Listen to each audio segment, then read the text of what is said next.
তো সেটা ফান্ডামেন্টাল। আর এখানে ডাইমেনশন যে বড়ই হতে হবে তার কোনো মানে নেই, ডিফারেন্ট ডাইমেনশনের হয়। খুব ছোট হয়ে গেলে আমরা তাকে পার্টিকেল বলি, বড় হলে হচ্ছে বডি বলি, এই ধরনের ব্যাপার। আচ্ছা, এরপরে দেখো হচ্ছে যে নিউটন লস বলো।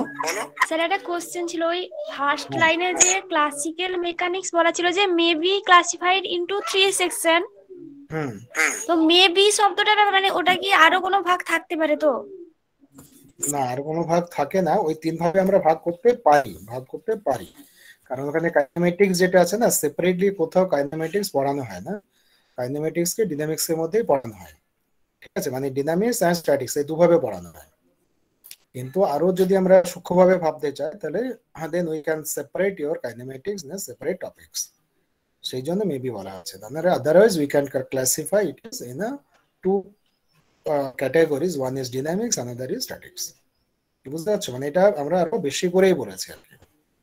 তো অন্য কোনো বইতে দেখবে যে দুটো ক্যাটাগরিজ বলছে, কিন্তু ডাইনামিক্স কে ব্রেক করে কাইনেমেটিক্স সেপারেটলি বলা হচ্ছে আর ডাইনামিক্স বলে বলা হচ্ছে। সূক্ষ্ম একটু যদি ভাগ করে, সেই জন্য মেবি বলছিলাম। হ্যাঁ তো স্যার, দেখো আমাদের, বলো আর কিছু বলছো? না স্যার ঠিক আছে। হ্যাঁ, আচ্ছা, এবার ধরো নিউটন আমরা পড়েছিলাম না যে ফার্স্ট লতে আমরা বলেছি যে if a particle is moving then it is moving always continuously with the same speed in same direction বলা ছিল।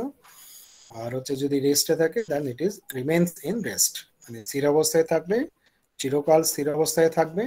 আর যদি গতিশীল অবস্থায় থাকে তাহলে চিরকাল একই দিকে তোমার একই বেগে চিরকাল চলবে, তাই না? এটা হচ্ছে মেন কথা। তো এই যে ধরো যে স্টেটে আছে পার্টিকেলটা, স্থির অবস্থায় থাকলে স্থির থাকছে, গতিশীল অবস্থায় থাকলে গতিশীল থাকছে, it is called the race sorry stay in a same state, same স্টেটে থাকবে মানে সেম ইনার্শিয়াতেই থাকবে। তো সেই জন্য এই লটাকে অনেক সময় বলা হয় ল অফ ইনার্শিয়া, মানে যে যেমন অবস্থায় আছে সেই সেমন অবস্থাতেই থাকবে। তো this is called the law of inertia, আমরা পরে বলবো আর কি। তো এইবার হচ্ছে দেখো যে ওইখানে তো পার্টিকেলের কথা আমরা বলছিলাম, তা পার্টিকেল কিন্তু ওই রকমের মনে রাখবে যে দ্য সাইজ ইজ রিলেটিভ। আর আরেকটা হচ্ছে যে ফোর্সের কথা বলা আছে, ফোর্সটা আমরা পরে আরেক জায়গায় বলবো। আর সেখানে রেস্ট বলতে পারে কি কি বলেছিলাম দেখো, এটা খুব ইম্পর্টেন্ট কথা যে রেস্ট, যদি একটা পার্টিকেল রেস্টে থাকে দ্যাট বিকজ রেস্ট। কিন্তু বলার সময় আমরা বলছিলাম না যে আর্থ সারফেসের উপরে মনে করো আমাদের একটা বাড়ি ঘর ইত্যাদি যা আছে, নদী জঙ্গল যাই আছে না কেন, সেগুলো কি দেখছে আমরা যদি উপর থেকে দেখতে চাই তাহলে সেটা দেখা যাবে যে ওটা আস্তে আস্তে ঘুরে যাচ্ছে। তো এটা ঘুরে যায় কত না, তো তোমরা পড়ে থাকবে যে 1 আওয়ারে 15 ডিগ্রি রোটেট করে, earth is rotating 15 degree per hour. কেন? এত 24 ঘন্টা সময় লাগছে টু রোটেট, কমপ্লিট রোটেশন, তাই না? 360 ডিগ্রি রোটেট করতে টাইম লাগছে 24 আওয়ার্স। তো 360 divided by 24 that means 15, so the per hour rotation is 15 degree. 15 degree rotation তুমি যদি ভাবো, মনে করো একটা সার্কেল আছে, তার সেন্টার আছে, তার সেখান থেকে সেন্টার থেকে একটা লম্বা লাইন টেনে দিলে, এবার সেটা 15 ডিগ্রি অ্যাঙ্গেল করে আর একটা লাইন টানলে, তো সেই 15 ডিগ্রির মধ্যে কতটা আসছে। এবার যত হাইট বেশি আসবে, হাইট যত তোমার বেশি আসবে তত কি আসবে, দেখবে যে ডিস্টেন্সটা বেড়ে যাচ্ছে, তাই না? মানে একদম সেন্টার যেখানে থেকে তুমি ধরো দুটো রে টানছো 15 ডিগ্রি গ্যাপে, তো সেইখানে দেখা যাবে যে তোমার যে আর্ক, সার্কুলার যে লেন্থ আর কি, সার্কুলার আর্ক, সেটা লেন্থ হচ্ছে কম। আর যত তোমার ধরো স্প্রেড হয়ে যাবে তত কি হবে না, তো তাদের সার্কুলার যে আর্ক তার লেন্থ হচ্ছে বেশি হবে, তাই না? যদি বড় সার্কেল ধরো তাহলে যা সার্কুলার আর্ক হবে, ছোট সার্কেল তুলে সার্কুলার কম হবে উইথিন 15 ডিগ্রি। তো যাক, এবার যদি মনে করো আমরা সেই হেলিকপ্টারটা নিয়ে যদি আমরা অনেক উঁচুতে উঠে যাই, তাহলে খুব তাড়াতাড়ি ডিফারেন্সটা আমরা বুঝতে পারবো যে আমার মাথার উপরে জাস্ট আমরা যেখানে হেলিকপ্টার নিয়ে দাঁড়িয়ে আছি তার জাস্ট নিচে তোমার মনে করো আমাদের ইউনিভার্সিটি বিল্ডিং দেখা যাচ্ছে। এবার 1 ঘন্টা পরে কত 15 ডিগ্রি ঘুরে যাবে। আর অনেকটা উঁচুতে যদি চলে যাই আমরা, সেখান থেকে যদি অবজার্ভ করি তাহলে দেখা যাচ্ছে 1 ঘন্টাতে 15 ডিগ্রি রোটেট করছে, মানে অনেকটাই ঘুরে যাবে, তাই না? তো বা যদি ধরো ডিফারেন্সটা বুঝতে অসুবিধা হয় তাহলে তুমি আরো 1 ঘন্টা ওয়েট করো, 2 ঘন্টা ওয়েট করো, তাহলে দেখবে যে একদম তোমার মাথার উপরে নেই, অন্য জিনিস চলে আসছে। তার মানে কি হচ্ছে, from the another position we have observe that our earth is rotating. কিন্তু যখন আমরা আর্থের সারফেসের উপরে আছি, আর পৃথিবীর উপরেই যখন আমরা আছি, তখন কি মনে হয় যে আর্থ ঘুরছে না, সেটা আমরা বুঝতে পারি, অবজার্ভ করলে তাই দেখি। তার মানে কি হচ্ছে, দেখো যে একটা বস্তু যে স্থির অবস্থায় আছে বা গতিশীল অবস্থায় আছে, তো মানে যে যে ইনার্শিয়াল স্টেটে আছে, that one depends on your point of observation, মানে from which you are observing the rotation or something else, the observation of the particle. So complete things is depends on the point of observation, and point of observation মানে যেখান থেকে তুমি observe করছো, যাকে বলা হয় observer বলা হয়, যেখান থেকে তুমি দেখছো। অবজারভারের উপরে বা পজিশন অফ অবজারভারের উপরেই ডিপেন্ড করছে যে কোনো বডি, কোনো পার্টিকেল, কোনো any arbitrary physical things is rotating or not. সেই যে বডিটার একটা যে পজিশন, সেটা হচ্ছে খুব গুরুত্বপূর্ণ ব্যাপার। এবং কি হয় দেখো, আমরা যখন জিওমেট্রি পড়তাম, সেই জিওমেট্রি পড়ার সময় কি হতো, আমরা সবসময় একটা কোঅর্ডিনেট ধরে নিতাম, তাই না? যে কোনো পার্টিকেলের ডিস্টেন্স ইত্যাদি ইত্যাদি মেজার করার সময় আমরা একটা অরিজিন ধরতাম, সেই অরিজিনের সাপেক্ষে তার কতটা মুভমেন্ট হচ্ছে ইত্যাদি আমরা ভাবতাম। এখানেও তাই, যেহেতু মুভমেন্ট হবে, মুভমেন্ট হওয়া মানে হচ্ছে একটা ডিসপ্লেসমেন্ট হবে, তাহলে সেই ডিসপ্লেসমেন্ট মেজার করার সময় আমরা কি করবো, এখানে আমরা একটা অরিজিন ধরবো আর set of frame, set of axis ধরে নেব। যদি আমরা সেট অফ অ্যাক্সিস ধরে নিই, 3 ডাইমেনশনাল সেট অফ অ্যাক্সিস ধরবো, যেহেতু 3 ডাইমেনশনাল থিংস, তাহলে আমাদের কি থাকছে না, তো একটা রেফারেন্স ফ্রেম থাকছে, একটা কোঅর্ডিনেট অ্যাক্সিস থাকছে, সেই কোঅর্ডিনেট অ্যাক্সিসের অরিজিন আমাদের থাকবে, সেই অরিজিনের সাপেক্ষে কতটা ডিসপ্লেস হচ্ছে সেটা আমরা দেখব। তো তার মানে যখন আমরা আর্থ সারফেসের উপরে যখন আমরা থাকবো, সেখান থেকে কোনো জিনিস রোটেশন হচ্ছে কি হচ্ছে না যদি অবজার্ভ করি, আর্থের সারফেসের উপরে একটা জায়গাতে আমরা সেই কোঅর্ডিনেট অ্যাক্সিসটা ধরবো, ঠিক আছে? যে কোনো জায়গায় আর্থ সারফেসের উপর যে কোনো জায়গাতে একটা পয়েন্ট নাও, সেই পয়েন্টটাকে বলো অরিজিন, আর সেখান থেকে 3টে অ্যাক্সিস টানো। অ্যাক্সিস টানতে গেলে কি করতে হবে না, তো তাদের মিউচুয়াল অ্যাঙ্গেল কত আসবে, 90 ডিগ্রি, তাই না? কোঅর্ডিনেট অ্যাক্সিস হলে তাদের মধ্যেকার যে angle between them should be 90 degree. 90 degree angle করে আমরা 3টে অ্যাক্সিস এখানে নেব। তাহলে সেই যে ফ্রেম অফ রেফারেন্স থাকছে, তার সাপেক্ষে আর্থের উপরে, আর্থ সারফেসের উপরে যা যা ঘটনা ঘটে, সেইগুলো হচ্ছে এক ধরনের ঘটনা। এবং আমরা তার মধ্যে ধরে নিয়েছি যে আর্থ সারফেস হচ্ছে ফিক্সড, তার সাপেক্ষে অন্যদের মোশন আমরা স্টাডি করছি। কিন্তু যখন আমরা বললাম যে হেলিকপ্টারে চড়ে উপরে আমরা থাকছি, তখন দেখা যাবে যে আর্থের উপরে যে আমরা অ্যাক্সিসটা ধরেছিলাম সেটাই রোটেট করে চলে যাচ্ছে না, কার সাপেক্ষে, যখন আমরা থেকে দেখছি, হেলিকপ্টার থেকে দেখছি। তার মানে with respect to helicopter, your origin on the earth surface, that one created, and that set of frame is rotating, পুরো সেট অফ ফ্রেমটা রোটেট হয়ে যাচ্ছে উইথ রেসপেক্ট টু হেলিকপ্টার। তো তার মানে এখানে কি থাকছে, কার সাপেক্ষে তুমি দেখছো, that one is very important thing. তো যার সাপেক্ষে দেখছো সেখানে আমরা একটা অরিজিন, একটা কোঅর্ডিনেট আমরা ধরে নেব, নিয়ে তার সাপেক্ষে দেখবো। তার মানে যে অ্যাক্সিসের রেসপেক্টে, যে অবজারভারের রেসপেক্টে বা যে অরিজিনের রেসপেক্টে আমরা অবজার্ভ করছি, সেটাকে বলা হচ্ছে frame of reference or inertial frame। এটা খুব ইম্পর্টেন্ট কথা, frame of reference or inertial frame, মানে যার সাপেক্ষে আমরা অবজার্ভ করবো সেটা ফিক্সড আছে বা আমি সেখানে আছি, তার সাপেক্ষে দেখবো, ঠিক আছে? মানে আমি এক জায়গায় আছি, সেটা সেই পজিশনটা আমার ফিক্স থাকবে, তার সাপেক্ষে আমি আমার পজিশন, অন্যের পজিশন কি চেঞ্জ হচ্ছে আমরা সেটা দেখবো। তো সেটা হচ্ছে গুরুত্বপূর্ণ ব্যাপার। মানে এই মেকানিক্স পড়ার সময়, ক্লাসিক্যাল মেকানিক্স পড়ার সময় বা সমস্ত জিনিস সিস্টেমেটিক্যালি পড়ার সময় একটা কোঅর্ডিনেট অ্যাক্সিস থাকে, ফ্রেম অফ রেফারেন্স থাকে।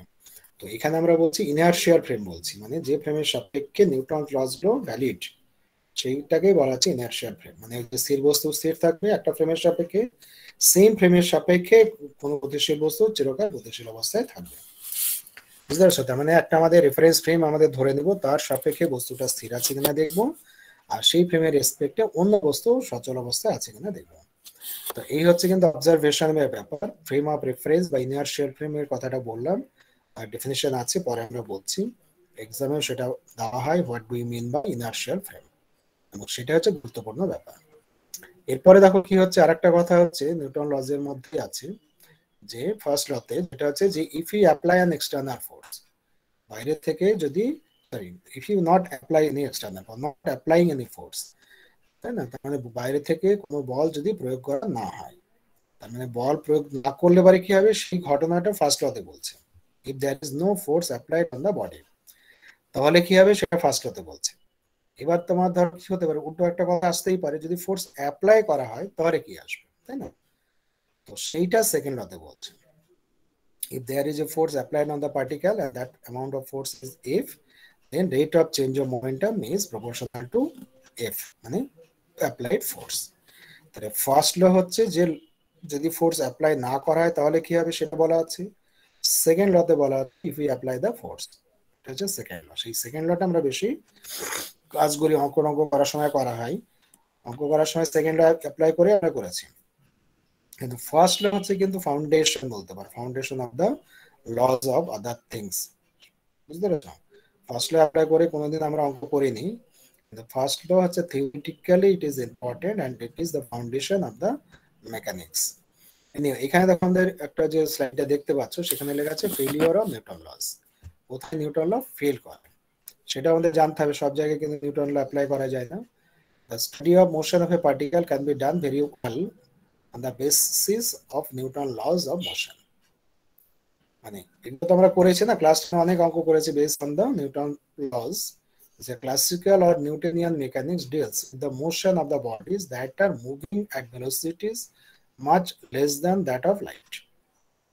মানে ক্লাসিক্যাল মেকানিক্স বা নিউটনিয়ান মেকানিক্সে আমরা যেগুলো স্টাডি করি সেখানে যে পার্টিকেল গুলো থাকে তাদের যে ভেলোসিটি হবে, ভেলোসিটি হচ্ছে very very less than the velocity of light. লাইটের ভেলোসিটি আমরা জানি ভেরি হাই, তো তার তুলনায় কম্পারেটিভলি হচ্ছে লো ভেলোসিটি যেখানে যেখানে থাকবে সেগুলো নিউটন লজ মধ্যে আসে বা নিউটন ল দিয়ে অ্যাপ্লাই করা এক্সপ্লেইন করা যায়। The situation can be explain with the help of Newton laws. তাহলে লাইটের ভেলোসিটি কত জানি আমরা? 3 × 10⁻⁴ কত? 3 × 10⁸ মিটার পার সেকেন্ড। 10⁻⁴ কত বললে? 8 10⁻⁸ মিটার পার সেকেন্ড। হ্যাঁ এরকম আমার এক্সাক্ট মনে নেই ওটা, কিন্তু হচ্ছে 1,86,000 মাইল পার সেকেন্ড, এটা মনে আছে এই ফিগারটা মাইলের ফর্মে। মিটার হলে ওরকমই হবে, এক্সাক্ট পাওয়ার মানে নেই। এনিওয়ে, তো সেটা হচ্ছে যে ভেরি হাই, মানে এটা তো অবভিয়াসলি ধরো 1,86,000 মাইল পার সেকেন্ড, তো তার মানে হচ্ছে লাইটের ভেলোসিটি হচ্ছে ভেরি ভেরি হাই। মানে আমাদের যে সোলার সিস্টেম বলতে পারো, শুধু আর্থ না, টোটাল যে সোলার সিস্টেম আছে তার মধ্যে লাইটের ভেলোসিটি হচ্ছে সবচেয়ে বেশি। বুঝতে পারছো? কোনো বস্তু নেই যার ভেলোসিটি লাইটের ভেলোসিটির চেয়ে বেশি হতে পারে। এতে বলছে দেখো, if the velocity of A body is a fraction of light, then it cannot be explained with the help of Newton laws. মানে যদি ধরো লাইটের যে ভেলোসিটি তার যদি certain fraction of velocity of the body হয়, তাহলে সেটাকে আমরা নিউটন ল দিয়ে এক্সপ্লেন করতে পারি না। মনে করো ধরো লাইটের ভেলোসিটিকে যদি আমরা c দিয়ে ডিনোট করি, তাহলে c/100 যদি আমরা কনসিডার করি বা c/1000ও যদি আমরা কনসিডার করি, that can not be explain with the help of Newton laws. তার মানে লাইটের ভেলোসিটি যে যখন ভেরি ভেরি স্মল হবে কোনো বডির ভেলোসিটি, তখন আমরা নিউটন ল অ্যাপ্লাই করতে পারি। আদারওয়াইজ কি হবে, যদি ভেলোসিটি যদি ভেরি হাই হয়ে যায়, then it can be explain with the help of relativistic mechanics. এই দেখো বোল্ড করে লেখা আছে relativistic mechanics based on relativity, আপেক্ষিকতাবাদ, তাই না? আইনস্টাইনের যে আপেক্ষিকতাবাদ বা Einstein theory of relativity, with the help of that theory we can explain such kind of motion. যখন পার্টিকেলের ভেলোসিটি অনেক অনেক বেশি হয়ে যাবে, তখন আমাদের হচ্ছে ডিফারেন্ট সাবজেক্টের আমাদের হেল্প নিতে হবে। বুঝতে পারছো? নিউটন লস যে আর এক্সপ্লেন করা যাবে না, তখন আমাদেরকে যেতে হবে আইনস্টাইন ল। আইনস্টাইন সেই যে লিমিটেশনস, নিউটন লস যে লিমিটেশনস, সেগুলোকে রিমুভ করেছে। তো এই যে ইনার্শিয়াল তখন আমরা বলছিলাম, তো এখানে তোমার ডেফিনিশনটা বলা আছে। হ্যাঁ, এখানে ধরো মাঝখানে আমি বলছি স্টার্টিং গুলো না। If A body remains in the state of rest or in uniform motion when no external force applied on it, first হতে বলা আছে না, there is no external force applied on the particle or body, then this property of the body is known as inertia. স্থির বস্তু স্থির থাকবে are moving বস্তু বা গতিশীল বস্তু গতিশীল অবস্থায় থাকবে, সেইটাকে বলা আছে ইনার্শিয়া বা জড়তা। আমরা ফিজিক্যাল সায়েন্স পড়ার সময় ক্লাস 10-এ জড়তাগুলো পড়েছি। A frame of reference in which such state is observed is called the inertial frame of reference. মানে যে ফ্রেমের সাপেক্ষে আমরা ওই অবস্থাটা দেখবো যে স্থির বস্তু অলওয়েজ স্থির অবস্থায় আছে আর গতিশীল বস্তু অলওয়েজ গতিশীল অবস্থাতেই আছে, তাকে বলছে সেই ফ্রেমকে বলা আছে ইনার্শিয়াল ফ্রেম অফ রেফারেন্স। এই যে ইনার্শিয়া কথা থেকে ইনার্শিয়াল ফ্রেম কথাটা আসছে, মানে বস্তুর যে অবস্থান সেটা একই থাকছে। বলছে an inertial system, a free particle undergoes equal displacement in equal time interval. Inertial frame এটা হচ্ছে গ্যালিলিয়ান ল থেকে পাওয়া যায় যে একই সময়ে বস্তু যদি আমাদের পড়ে বা মুভ করে তাহলে ফ্রি পার্টিকেল যদি হয়, মানে ফ্রিলি যদি মুভ করে উইথাউট এনি ফোর্স, তাহলে কি হবে, ইকুয়াল ডিসপ্লেসমেন্ট হবে ইন ইকুয়াল টাইম। সেটা গ্যালিলি বলেছিল, তাই না, উইথাউট এনি ফোর্স। যদি গ্র্যাভিটেশনাল ফোর্স, কিন্তু ফোর্স আর কি, মানে আমাদের পার্টিকেল, একটা পার্টিকেল যদি উপরে ছেড়ে দাও নিচে নামে, তো উপরের থেকে যদি একটা পার্টিকেল ছেড়ে দাও, জাস্ট ছেড়ে দাও, একটা পেন যদি ছেড়ে দাও নিচে চলে আসছে, আর মাঝখানে আমাদের কোনো ফোর্স করতে হয় না। মানে উপর থেকে তুমি যদি পেনটা যখন ছুটছো বা ছাড়ছো, তখন জাস্ট আস্তে করে ছেড়ে দাও। আর নাহলে আমরা কি একটা নিচের দিকে একটা ধাক্কা দিয়ে ছাড়তে পারি, নিচে দিয়ে ধাক্কা দিয়ে ছাড়লেও পড়বে, আর যদি তুমি জাস্ট পেনটাকে ধরে ছেড়ে দাও তাহলেও পড়বে, সবেতেই পড়বে। তো একটা পেন যদি দাও যা সময় লাগবে, একটা কাগজের টুকরো দাও যদি দাও, ছোট্ট একটা কাগজের টুকরো, দেখা গেল হয়তো নিচে পড়লোই না, তাই না, হাওয়াতে তোমার অন্যদিকে চলে যাবে। তো এই যে ধরো আমাদের একটা বস্তুকে উপর থেকে নিচে যখন আমরা ছাড়ছি, তখন কি হয়, কিসের জন্য পড়ছে না, তো due to the your gravitational force. আর আমাদের যে এয়ার থাকে, এয়ারের একটা কিন্তু রেজিস্ট্যান্স হিসেবে কাজ করে, ঠিক আছে, যদিও সেটা নেগলিজিবল হয়। তো আমরা দেখেছি কি, যে হালকা জিনিস যদি হয়, যে পেপারের টুকরো যদি হয় নিচে পড়বে না, বা পড়লে অনেক সময় লাগে। একটা পেন যদি হয় আরো ফাস্ট পড়বে, আর যদি ভারী একটা লোহার বস্তু ছেড়ে দাও দেখবে আরো ফাস্ট পড়বে, একই উচ্চতা থেকে দেখবে যে আলাদা আলাদা স্পিডে পড়ছে। কেন না, তো সেখানে গ্র্যাভিটেশনাল ফোর্স আছে। এবার গ্যালিলিয়ান বলেছে যদি ওই গ্র্যাভিটেশনাল ফোর্সকে আমরা রিমুভ করে দিতে পারি কোনোভাবে, তখন যদি আমরা অবজার্ভ করি উইথাউট এনি ফোর্স, তখন দেখা যাবে। তো সেটা গ্র্যাভিটেশনাল ফোর্স রিমুভ করা যাবে না, কারণ আর্থ আছে, অতএব গ্র্যাভিটেশনাল ফোর্স থাকবে, কারণ আর্থের সেন্টারে আমাদের source of the gravitational force, সেটাকে আমরা রিমুভ করতে পারি না। কিন্তু আমরা এটা জানি না যে ধরো আর্থ থেকে যখন আমরা আস্তে আস্তে উপর দিকে উঠছি, উঠতে উঠতে যখন বেরিয়ে যাবো, আর্থের যে ধরো গ্র্যাভিটেশনাল ফোর্সের তো সার্টেন কি আছে, ক্যাপাসিটি আছে, সার্টেন রেডিয়াস অফ দি আর্থের যে গ্র্যাভিটেশনাল ফোর্স তার একটা এফেক্ট আছে। আর এটাও তোমরা জানো যে আর্থের সেন্টারে গ্র্যাভিটেশনাল ফোর্সের ম্যাগনিটিউড হচ্ছে সবচেয়ে বেশি। সেই সেন্টার থেকে যত উপরে উঠবে, যত উপরে উঠবে আস্তে আস্তে আস্তে আস্তে কমে যাবে, যেতে যেতে এক জায়গাতে গিয়ে দেখবে নেই, আদৌ কোনো অ্যাট্রাকশন ফোর্স কাজই করছে, গ্র্যাভিটেশন কোনো কাজ করে না। সেখানে আরেকটা যে আমাদের প্ল্যানেট থাকবে, সেই প্ল্যানেটেরও গ্র্যাভিটেশনাল ফোর্স থাকবে। এবার এই দুটো প্ল্যানেটের মধ্যে সার্টেন রিজিয়ন পর্যন্ত গ্র্যাভিটেশনাল ফোর্স থাকছে, কিন্তু তারপরে বাকি জায়গাটা হচ্ছে মহাশূন্য, এখানে কোনো ফোর্স নেই। মানে ধরো আমাদের আর্থ আছে, আর্থের পরে আগে পরে করে যে প্ল্যানেটস গুলো আছে, তারা তো তাদেরও ফোর্স থাকছে, গ্র্যাভিটেশনাল ফোর্স। এবার তার দুটো মাঝখানে দেখবে পুরো হচ্ছে ফোর্সলেস এরিয়া, যাকে বলা হয় মহাশূন্য বলে। সায়েন্টিস্টরা যাই শুনেই থাকবে যে ওখানে ওই যে তোমার কিছু স্যাটেল থাকে, সেই স্যাটেলে করে যাচ্ছে, ভিকেলস যেগুলো থাকে মহাকাশে যাওয়ার, সেগুলো যাচ্ছে, সার্টেন রিজিয়নটা হচ্ছে পুরো ফাঁকা, যেখানে কোনো ফোর্স নেই। তো সেখানে কিন্তু মানে এমনি হাওয়ায় তারা হেঁটে হেঁটে যেতে পারে, চলতে পারে, ইত্যাদি ইত্যাদি করতে পারে।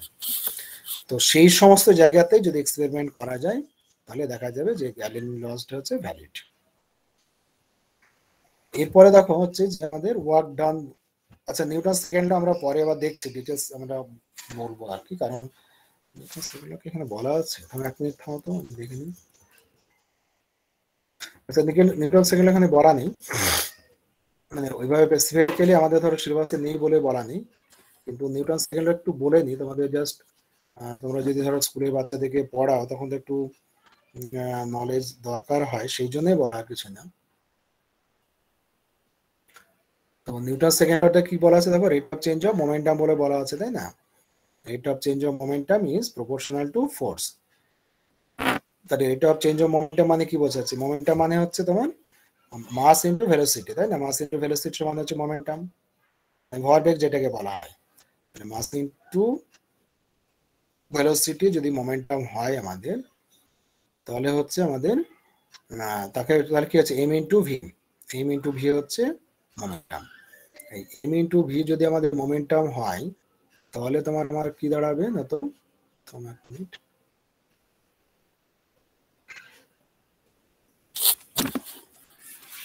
দেখতে পাচ্ছ তো স্ক্রিনটা।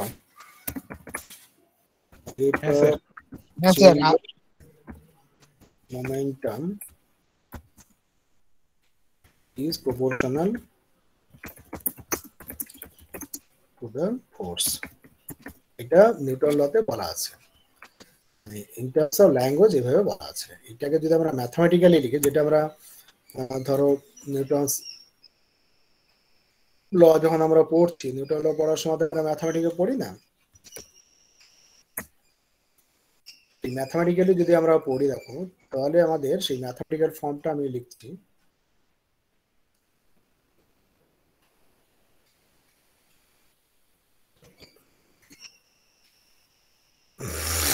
ম্যাথমেটিক্যাল ফর্মটাকে লিখছি, লিখে তারপরে আমরা ওইটাকে একটু সিম্পলিফাই করে দেখাচ্ছি, যেটা আমাদের জানা উচিত। তাহলে হচ্ছে আমাদের হচ্ছে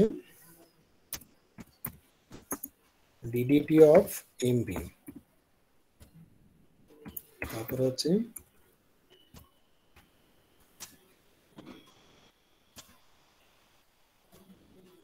প্রপোর্শনাল হচ্ছে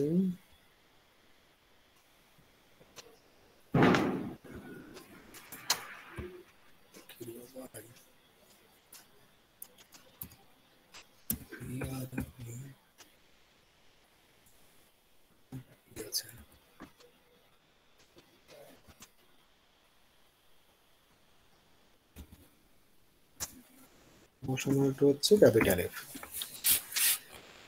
তো এখন দেখো হচ্ছে যে এইভাবে আমরা ধরো হ্যাঁ লিখতে পারি, এটা বলা আছে rate of change of momentum is proportional to force, মানে এই কথাটা। তো এখন এইভাবে তো আমরা পড়িনি, আমরা কিভাবে পড়েছি দেখো, এখানে আমরা ধরে নিয়েছিলাম যে যদি আমাদের ফোর্সটা হচ্ছে এই ফোর্স যদি আমাদের ধরো ইয়ে হয়, আর ফোর্স যদি ধরো এফ যদি থাকে, ভেলোসিটি হচ্ছে যদি আমাদের কনস্ট্যান্ট হয়, তাহলে আমরা কি লিখি, ভেলোসিটি যদি কনস্ট্যান্ট হয় আর এম, সরি ভুল বলছি আমি, এম যদি কনস্ট্যান্ট হয়, মাস যদি কনস্ট্যান্ট হয়, কারণ পার্টিকুলার মাস হচ্ছে fundamental things and it is constant, বুঝতে পেরেছো? পার্টিকুলার মাস হচ্ছে কনস্ট্যান্ট, আমরা যে নিউটনস লতে পড়েছি সেখানে পার্টিকুলার মাস হচ্ছে কনস্ট্যান্ট। ভেলোসিটি হচ্ছে চেঞ্জেবল, ভেলোসিটি চেঞ্জেবল হলে মাস ইনটু ভেলোসিটি চেঞ্জেবল হচ্ছে। কিন্তু নিউটন কেন মোমেন্টাম বললো, কেন এরকম বলতেই তো পারতো যে মাস বাইরে থাকলো, ডেরিভেটিভের বাইরে থাকলো, মাস যেহেতু কনস্ট্যান্ট, মাস যদি ডেরিভেটিভের বাইরে থাকে তাহলে হচ্ছে ডিভিডিটি হচ্ছে, ডিভিডিটি মানেই তো হচ্ছে অ্যাক্সেলারেশন, তাই না? Rate of change of velocity মানে হচ্ছে অ্যাক্সেলারেশন। তাহলে বেসিক্যালি এম যদি কনস্ট্যান্ট হয়ে যায় তাহলে লেফট হ্যান্ড সাইড হচ্ছে M F equal to, sorry proportional to infinity, right side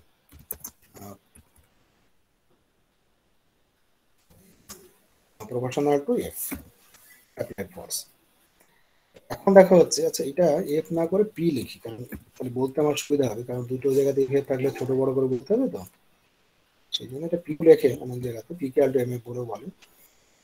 এখানে হচ্ছে এম কনস্ট্যান্ট ধরে নিলাম আর কি, মানে মাস পার্টিকেলের মাস কখন চেঞ্জ হয়, তোমরা যদি ভ্যারিং মাস চ্যাপ্টার পড়েছো না, ভ্যারিং মাস চ্যাপ্টারে দেখেছো যে মাস চেঞ্জ হচ্ছে, কিন্তু সেখানে কি থাকছে দেখো, যে একটা রেইন ড্রপ পড়ছে, রেইন ড্রপ পড়ার সময় তার উপরে যদি কিছু ময়েশ্চারাইজার যদি জমে যায় তখন তার মাস চেঞ্জ হয়। এরকম অঙ্ক পড়েছো যে একটা রেইন ড্রপ পড়ছে, তার উপরে অনেক কিছু ময়েশ্চারাইজার জমছে, জমার পরে বা ধরো যত নিচে নামবে সেখানে ধরো ধুলোবালিও থাকে, তারপরে আরো কিছু জমে যাচ্ছে, ময়েশ্চারাইজার জমছে, এই সমস্ত করে সেই পার্টিকেলের মাস চেঞ্জ হয়ে যায়, এরকম অঙ্ক করেছো। তার মানে কি দেখো, রেইন ড্রপ যেটা ছিল, অরিজিনাল যে রেইন ড্রপটা ছিল তার উপরে কিছু জমা হচ্ছে, কিছু জমা হওয়ার পরে তাহলে তার মাস কি হবে, চেঞ্জ হবে। আর যদি কিছু জমা না হয় তাহলে মাস চেঞ্জ হবে না। আবার অন্য ধরনের প্রবলেমে কি পড়েছো না, তো একটা রেইন ড্রপ পড়ছে এবং পড়ার সময় সেটা ভেঙে গেল, ভেঙেই যদি যায় ধরো একটা রেইন ড্রপ থেকে যদি 5টা টুকরো হয়ে যায়, তাহলে অবভিয়াসলি তার মাস তো চেঞ্জ হবে, কারণ তখন তার একা থাকছে না, ওই পার্টিকেলটা তো থাকছে না, তারা ডিভাইডেড হচ্ছে into different particles, into 5 particles. তো ন্যাচারালি তখন 5 পার্টিকেলস হয়ে যাচ্ছে, অর্থাৎ ওই পার্টিকেলের এক্সিস্টেন্স থাকছে না। তো এরকম ব্যাপারগুলো আমরা ভ্যারিং মাস চ্যাপ্টারে পড়েছি। ভ্যারিং মাস চ্যাপ্টারে যত অঙ্ক করেছো, টাইটেলটা দেখে মনে হচ্ছে যে মাস ইজ ভ্যারিং, কিন্তু সেখানে পার্টিকেলের মাস কিন্তু ভ্যারি করেনি, দেখবে সবসময় কি হচ্ছে, পার্টিকেলটা চেঞ্জ হয়ে গেছে, একটা যে বস্তু আছে তারপরে অন্য কিছু হয়তো মাস বা আরো কিছু জমেছে, সেভাবে তার মাস চেঞ্জ হয়ে গেছে, বা হয়তো একটা জিনিস ছিল সেইটাখান থেকে কিছু বেরিয়ে গেল, তার মানে তার মাস চেঞ্জ হচ্ছে, এইভাবে হচ্ছে। কিন্তু আমরা একটাই যদি সিঙ্গেল কোয়ান্টিটি, একটা সিঙ্গেল পার্টিকেল নিই, তার মাস কিন্তু কখনো চেঞ্জ হয় না, সেটা মাস কিন্তু হচ্ছে কনস্ট্যান্ট। কিন্তু একটা ক্ষেত্র আছে যেটা আইনস্টাইন প্রুভ করেছিলেন, যদি পার্টিকেলের যদি ভেলোসিটি ভেরি হাই হয় compare to your velocity of light, then the mass of the particle will change. পার্টিকেলের যে ফান্ডামেন্টাল থিংস মাস, সেটা কিন্তু চেঞ্জ হয়ে যায়, সেটা আমরা পড়বো একদম লাস্ট চ্যাপ্টারের দিকে, শেষের দিকে আমরা পড়বো যে কখন পার্টিকেলের মাস চেঞ্জ হচ্ছে। ওকে, তো এখন দেখো যে এটা আমরা না পড়লাম, পার্টিকেলের মাস যদি আমরা কনস্ট্যান্ট ধরে নিই তাহলে এম এফ হলো প্রপোর্শনাল টু পি হচ্ছে। এখন দেখো এই যে প্রপোর্শনাল কনস্ট্যান্টকে আমরা কে বলি, তাই না, অনেক সময় কে বলে লিখে রাখি, প্রপোর্শনাল কনস্ট্যান্ট যদি কে নিই তখন আমরা লিখি P equal to K into M F. Equality আসছে এরকম, প্রপোর্শনালিটিকে আমরা যদি একটা কনস্ট্যান্ট মাল্টিপ্লাই করে নিই তখন, তাহলে অ্যাকচুয়ালি এরকম হওয়া উচিত P equal to some constant into mf। কিন্তু আমরা কি পড়েছি যে ক্লাস 9 থেকে পড়ে এসেছি P ইকুয়াল টু mf, তাই না? Force equal to mass into acceleration. তাহলে এখন কথা হচ্ছে যদি k এর ভ্যালু 1 হয়ে যায় তাহলে তো P ইকুয়াল টু mf হবে। এখন k এর ভ্যালু 1 কি করে হতে পারে সেটা হচ্ছে একটা কোশ্চেন। তো এইখানে দেখো এক্সপ্লেন করা হয় এইভাবে, যখন ধরো নিউটন যখন তোমার এই লটা আনছে, সেকেন্ড লটা আনছে, তখন কিন্তু কিছু কিছু ডেফিনিশন তোমার কমপ্লিটলি ডিফাইন করা ছিল না। যেমন ফোর্স কাকে বলে সেটা বলা ছিল না, বুঝতে পেরেছো? ফোর্স কাকে বলে, কিন্তু তখন মাস তারপরে অ্যাক্সিলারেশন এর ডেফিনিশন তোমার কি তৈরি হয়ে গেছিল, but there is not proper definition of force. তাহলে ফোর্সের যদি ডেফিনিশন না থাকে, মানে কত অ্যামাউন্ট ফোর্সকে 1 ইউনিট ফোর্স বলবে, 1 ডাইন ফোর্স বলবে, বা আদার্স ইউনিটে যা থাকে 1 নিউটন ফোর্স বলবে, সেটা কিন্তু ডিফাইন নেই কত অ্যামাউন্ট ফোর্সকে, বুঝতে পারছো? ধরো মাস মানে কি, ধরো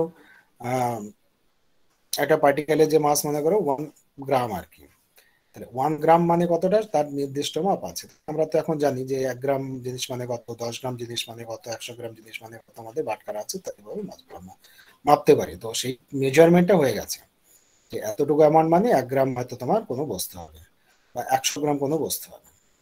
কিন্তু অ্যাক্সিলারেশনও সেরকম ভাবে ডেফিনিশন দেওয়া আছে, কিন্তু তোমার ফোর্সে ডেফিনিশন দেওয়া ছিল না। তো তাহলে যদি কে যদি আমরা 1 করে দিই তাহলে কি হবে, অঙ্ক করতে একটু সুবিধা হবে, একটা প্যারামিটার কমে যাচ্ছে। তখন নিউটনের হাতে যেহেতু স্কোপটা ছিল, যে মাস ডিফাইন করা ছিল না, তার মানে ওটা স্কোপ আছে, তখন নিউটন কি বললো যে 1 ইউনিট মাসের উপরে, 1 ইউনিট মাস এই ধরনের একটা পার্টিকেলের উপরে যে অ্যামাউন্ট ফোর্স অ্যাপ্লাই করলে 1 ইউনিট অ্যাক্সিলারেশন তৈরি হবে, সেই ইউনিট অফ ফোর্সকেই বলবো আমরা 1 ইউনিট ফোর্স। বুঝলে কথাটা? নিউটন এইভাবে বলতে যে একটা মাস আছে যার ওয়েট হচ্ছে 1 ইউনিট, মনে করো 1 সে ইয়োর কেজি, 1 কেজি মাস আছে, এবার তার উপরে 1 ইউনিট ফোর্স, তাহলে এমকে সিস্টেমে তোমার এই অ্যাক্সিলারেশন ডেফিনিশন কত হয়, এই ইউনিট কত হয়, অ্যাক্সিলারেশন হচ্ছে মিটার পার সেকেন্ড স্কয়ার। তাহলে বলছে 1 কেজি একটা মনে করো লোহার বাটখারা আছে বা একটা লোহার বল আছে, তার উপরে তুমি একটা ধরো ফোর্স অ্যাপ্লাই করবে, যার তোমার অ্যাক্সিলারেশন হবে 1 metre per square, 1 metre per second square. তাহলে করতে গেলে ধরো একটা বল আছে, মনে করো লোহার বল আছে 1 কেজি ওজনের, তার উপরে তুমি একটা ফোর্স অ্যাপ্লাই করবে, ধাক্কা দেবে, লাফ মারবে। লাথি যদি মারো মানে কিক যদি মারো, তাহলে কি হচ্ছে না, তো সেই অ্যাক্সিলারেশনটা হওয়া চাই 1 মিটার পার সেকেন্ড স্কয়ার। তাহলে তোমাকে কি করতে হবে, একটা সার্টেন অ্যামাউন্ট, একটা জোরে তোমাকে ধাক্কা দিতে হবে, একটা কিক মারতে হবে, সেই যে অ্যামাউন্ট তুমি কিকটা দিচ্ছ সেটাকে বলা হচ্ছে 1 নিউটন ফোর্স, ঠিক আছে? তার মানে কি হচ্ছে, দেখো স্মল এম 1 হচ্ছে, এফ এর ভ্যালু 1 হচ্ছে, বসাচ্ছি আমরা 1 ইউনিট করে, আর তাহলে P1 হয়ে গেল, তাহলে কে কত হচ্ছে, কে শুড বি 1। তাহলে এইটা কিন্তু নিউটনের হাতে ছিল, to give the definition of 1 unit force, and Newton is cancel the your appearance of মানে কে যদি 1 হয়ে যায় তাহলে থাকছে না, ওইভাবে কিন্তু কে কিন্তু তোমার রিমুভ হয়েছে, তাহলে দাঁড়াচ্ছে P equal to mf, and that one is the our useful second law। আচ্ছা, মানে আমরা যে সেকেন্ড ল ব্যবহার করি সেটা হচ্ছে এটা। তো এটা আমাদের একটু মনে রাখা দরকার। থার্ড ল তো জানো, সেটা আর বলার প্রয়োজন নেই। এবার হচ্ছে আমরা যেটা এখানে লিখেছি স্লাইডে, যেটা দেখতে পাচ্ছ সেটা দেখো, যে ওয়ার্ক ডান বলতে কাকে বোঝায়। ওয়ার্ক ডান তো পড়েছো তাই না? এখানে ধরো আমার মতো করে একটু আমি বলে নিচ্ছি, ক্লাসিক্যাল মেকানিক্সে যেভাবে আমরা স্টাডি করবো সেইভাবে। ওয়ার্ক ডান মানে কাজ, বাংলা আমরা পড়েছি কাজ বলতে কি বোঝায়, বা যারা রিজিড ডাইনামিক্স এই সমস্ত পড়েছো তারা ওয়ার্ক ডানের সম্বন্ধে পড়ে থাকবে। তার মানে কাজ করতে গেলে আমাদের কি দরকার, কাজ করতে গেলে একটা ফোর্স থাকবে, তাই না? ফোর্স ছাড়া কাজ হবে না, এটা আমরা নিউটনিয়ান মেকানিক্সে আমরা শিখে এসেছি, বা আমাদের চারপাশ থেকে আমরা দেখছি। তাহলে suppose a particle is displaced at a point r due to the application of the force F। একটা পার্টিকেলে ধরো একটা ফোর্স অ্যাপ্লাই করা হলে, ইফ আমরা ফোর্স অ্যাপ্লাই করো, তার ডিসটেন্স হচ্ছে, ডিসপ্লেসমেন্ট হচ্ছে r। দেন ওয়ার্ক ডান যদি আমরা dw দিয়ে ডিনোট করি তাহলে কি হবে, এবং যদি ডিসপ্লেসমেন্ট যদি dr হয় তাহলে আমরা লিখে থাকি dw equal to f dot dr। Work done হচ্ছে স্কেলার কোয়ান্টিটি পড়েছিলেন, তাহলে force into displacement is the work ডান। তার যেহেতু আমরা একটা স্কেলার বলে আমরা জানি যে work done is a scalar quantity, force হচ্ছে ভেক্টর কোয়ান্টিটি, ডিসপ্লেসমেন্ট হচ্ছে ভেক্টর কোয়ান্টিটি, তার মানে কি হবে, work done is a scalar quantity বলেছে। তার মানে আমাদের কি হচ্ছে যে এফ আর ডি আর দুটো হচ্ছে ভেক্টর, তো এই দুটো ভেক্টরের মধ্যে যদি ডট প্রোডাক্ট করি তাহলে স্কেলার পাওয়া যায়, যদি ক্রস প্রোডাক্ট করি তাহলে আমাদের হয় ভেক্টর। কিন্তু যেহেতু ওয়ার্ক ডান যেহেতু স্কেলার হয়, তাহলে এফ আর ডি এর মধ্যে আমাদের কোন প্রোডাক্ট করতে হবে, না তো ডট প্রোডাক্ট করতে হবে। তো সেভাবে মনে রাখতে পারো যে এফ ডট ডি আর হবে, not it is not a cross product, cross product will gives vector. তো সেই জন্য হচ্ছে ডি ডব্লিউ মানে হচ্ছে স্মল আমাদের work done for the small displacement D R, and that one is given by this formula. f টা কিন্তু দেখো যে f অ্যাপ্লাই করা আছে, মানে একটা পার্টিকেলের উপরে f অ্যামাউন্ট আমরা ফোর্স অ্যাপ্লাই করলাম, যার জন্য dr অ্যামাউন্ট ডিসপ্লেসমেন্ট হলো, তাহলে f dot that dr equal to work done, এটা আমরা পাচ্ছি। তাহলে এটা হচ্ছে ওয়ার্ক ডানের তোমার ডেফিনিশন। এবার if the particle is displaced from the point p1 to p2, ওই যে ফোর্স অ্যাপ্লাই করার জন্য পার্টিকেল ধর একটা পজিশনে ছিল, যার কোঅর্ডিনেট আমরা বলছি p1, আর সেটা ওই ফোর্স অ্যাপ্লাই করার পরে তার ডিসপ্লেসমেন্ট হলো ধরো dr, সে মনে করো p2 পজিশনে যাবে। তাহলে ইনিশিয়াল যে পজিশন p1 এ ছিল তার যদি পজিশন ভেক্টর আমরা r1 ধরি, p2 এর পজিশন ভেক্টর যদি r2 হয়, তাহলে কি হবে, তাহলে আমাদের দেখো পড়ছে যে along any path then the work done by the force F is given by this expression। তার মানে কি হচ্ছে দেখো যে এই যে আমাদের ইকুয়েশন নাম্বার 1 দেখো dw equal f dot dr আছে, এটাকে আমরা যদি ইন্টিগ্রেট করি, dw কে ইন্টিগ্রেট করলে কত পাওয়া যাবে, w হবে। তাহলে w ইকুয়াল টু আমাদের হচ্ছে এখানে ইন্টিগ্রেশন হচ্ছে r1 to r2 f dot dr। ঠিক আছে, এখানে দেখো অ্যাকচুয়ালি কি হবে, এখানে যেহেতু আমরা লিমিট বসাচ্ছি r1 r2, এখানেও তাহলে আমাদের কি হবে না তো w হয়ে গেল লেফট হ্যান্ড সাইডের ইন্টিগ্রেশন করে, তাহলে w আর আমাদের কি থাকবে, একটা লোয়ার লিমিট একটা আপার লিমিট থাকবে, তাই না। তো এখন হচ্ছে যে সেটাই টোটালটা, যে এই যে দুটো আপার লিমিট লোয়ার লিমিট মিলিয়ে যেটা মানে ওয়ার্ক ডান হচ্ছে, সেটাকে আমরা বলছি টোটাল ওয়ার্ক ডান। সেই জন্য আর তাদের জন্য সেপারেট আমরা লোয়ার লিমিট আপার লিমিট বসিয়ে ক্যালকুলেশন না করে বলছে this represents the total work. তাহলে total work done W equal to হচ্ছে, দেখো এইভাবে আমরা মনে রাখতে পারবো যে r1 যদি ইনিশিয়াল পজিশন থাকে আর r2 যদি ফাইনাল পজিশন হয় ফোর্স অ্যাপ্লাই করার জন্য, তাহলে f ডট dr হচ্ছে আমাদের টোটাল ওয়ার্ক ডান। তার মানে ওয়ার্ক ডানকে আমরা এই ফর্মুলা বার করতে পারি। তাহলে ওয়ার্ক ডান বার করার ফর্মুলা কিন্তু ইকুয়েশন নাম্বার 2 এটা মাথায় রাখতে হবে। ঠিক আছে, f ডট dr আছে, তাকে ইন্টিগ্রেশন করতে হবে r1 টু r2 মানে initial position to final position. এবার দেখো এখানে আমরা কতগুলো ছোট ছোট ডিডাকশন আমরা করেছি, যে v যদি ভেলোসিটি অফ পার্টিকেল হয় আর মাস যদি m হয়, তাহলে আমরা লিখে দেখতে পারি যে f equal two m into ddt লিখতে পারি, dvdt সরি, মানে এটা তো নিউটন ল থেকে পাচ্ছি, f ইকুয়াল টু স্কেলার নোটেশনই হচ্ছে বা ভেক্টর নোটেশন সবার জন্য ভ্যালিড হচ্ছে। এইটাকে এই f equal two m dot dv যে সেকেন্ড ল থেকে পাচ্ছি, নিউটনের সেকেন্ড ল, সেটার উপরে যদি আমরা বোথ সাইড দিয়ে যদি ডট প্রোডাক্ট নিই, f তো ফোর্স, সেই জন্য আমরা v হচ্ছে আবার velocity, velocity should be vector quantity, f হচ্ছে ভেক্টর কোয়ান্টিটি, ফোর্স হচ্ছে ভেক্টর কোয়ান্টিটি, তো এদের সাথে ডট প্রোডাক্ট নিচ্ছি, dvdt হচ্ছে ভেক্টর কোয়ান্টিটি। তাহলে mv আর কি, এই যে এখানে ধরো আমরা যদি v দিয়ে ডট প্রোডাক্ট করি, তাহলে mv d ডট dvdt। তাহলে এই যে এই পোরশনটা mv ডট dvdt, এটাকে আমরা লিখতে পারি dd of half m v square. Half আলাদা থাকছে দেখো, m আলাদা থাকছে, আর v স্কয়ারের ডেরিভেটিভ কত হবে, 2v dv হবে, এই 2 ক্যান্সেল হয়ে যাবে, তাহলে v dv থাকছে, তার মানে এই যে v dv dt আসছে, তো এই এক্সপ্রেশনটাকে আমরা লিখতে পারি dd of half m v square. এই হাফ m v স্কয়ারকে আমরা আবার কি লিখতে পারি, half m v square is nothing but your kinetic energy. তো এটা হচ্ছে kinetic energy, half m v square হচ্ছে কাইনেটিক এনার্জি, সেভাবে আমরা বলতে পারি। দেখো কি হচ্ছে না, তো এই যে v ডট v যেটা আমরা লিখেছি, এটা হচ্ছে তোমার nothing but rate of change of work done, সেটা দেখো আগের আমরা ইকুয়েশন থেকে আমরা পেতে পারি। এই যে এখান থেকে ইকুয়েশনটা আছে, তো ইকুয়েশনটা এটাকে যদি আমরা টি এর রেসপেক্টে ডেরিভেটিভ করে দিই, টি এর রেসপেক্টে বা এটাকে এক নাম্বার ইকুয়েশনকে যদি টি এর রেসপেক্টে ডেরিভেটিভ করি, তাহলে কত আসবে, এক নাম্বারকে যদি আমরা করি ধরো, তাহলে dw dt equal to f dot কি থাকছে dr dt, দুই জায়গাতে ডেরিভেটিভ করছে না, আমরা এক জায়গাতে যদি করি তাহলে এটা হচ্ছে f ডট dr dt আসছে। এখানে আমাদের তাই আছে, দেখো এই যে এখানে যেটা আমরা পাচ্ছি f ডট v, v মানে হচ্ছে তোমার dv dt।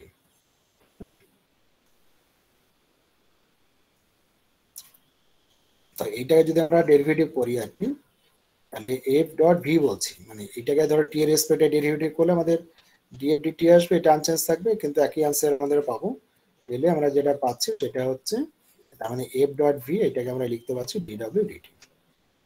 তো তাহলে এবার যদি আমরা ধরো ইন্টিগ্রেট করি না, বোথ সাইড ইন্টিগ্রেট করলে কি হবে, এটা হচ্ছে D D T of W, right hand সাইডে হচ্ছে D D T of half M V square, মানে হচ্ছে W equal to half M V square আমরা লিখতে পারি।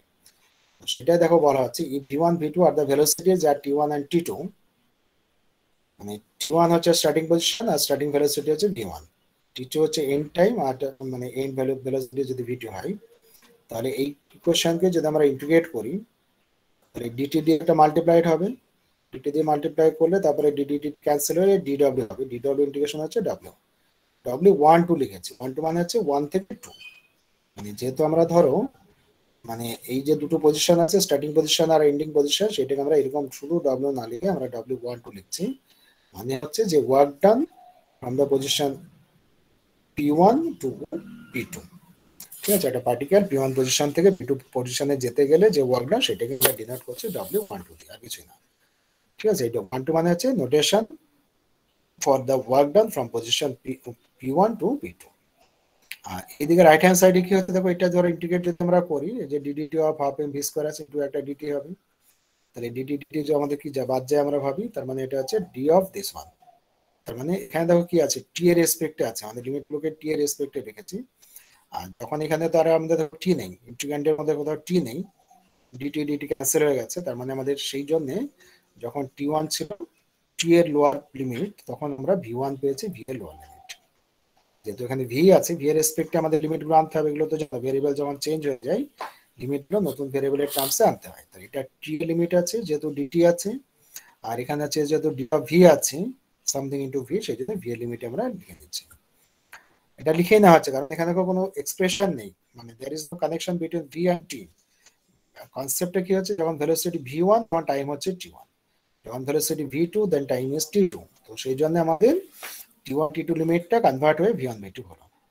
এবার এটাকে ইন্টিগ্রেট করো, হাফ এম ভি2 স্কয়ার হবে আর হাফ এম v1 স্কয়ার হবে, তাই না, integrate half M V square, তাহলে একবার যদি লোয়ার লিমিট বসাও তাহলে হাফ এম v1 স্কয়ার আর আপার লিমিট বসালে হচ্ছে হাফ এম v2 স্কয়ার, তাহলে এক্সপ্রেশনটা হলো। তাহলে এটা হচ্ছে একটা kinetic energy at the end of the time, যেহেতু 2 আছে v2 সেই জন্য এট the end of time this is the kinetic energy, সেটা আমরা ধরো t2 লিখতে পারি, ক্যাপিটাল t2, আর এটা হচ্ছে kinetic energy at the beginning of the motion.